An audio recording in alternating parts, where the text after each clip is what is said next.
কালি যোৱা ৰাতি মই গম পালোঁ যে মোৰ ল'ৰা ৰকিবুলৰ এগেইনষ্টত কিবা এফআইআৰ হৈছে আৰু পুলিচে বিচাৰি থাকক গম পালোঁ মোৰ কথা কৈছে।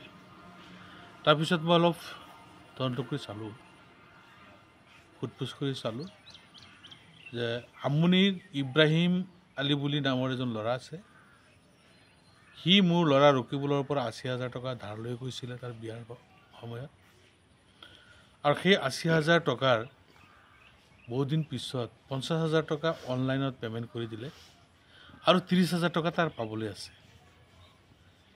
আৰু সেই ইব্ৰাহিম আলী তেলচুৰি সংক্ৰান্তত ১ তাৰিখে নে ২ তাৰিখে এৰেষ্ট হৈছে।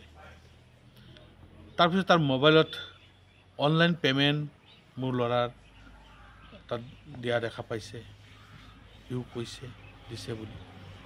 সেই অনলাইন যোগে তাৰ পৰা ৫০,০০০ টকা তাৰ পৰা যে আহিছে মোৰ ল'ৰাৰ একাউণ্টত, সেইটোৱে পাক লগাই মানে তেওঁলোকৰ লগত জড়িত কৰি আছে।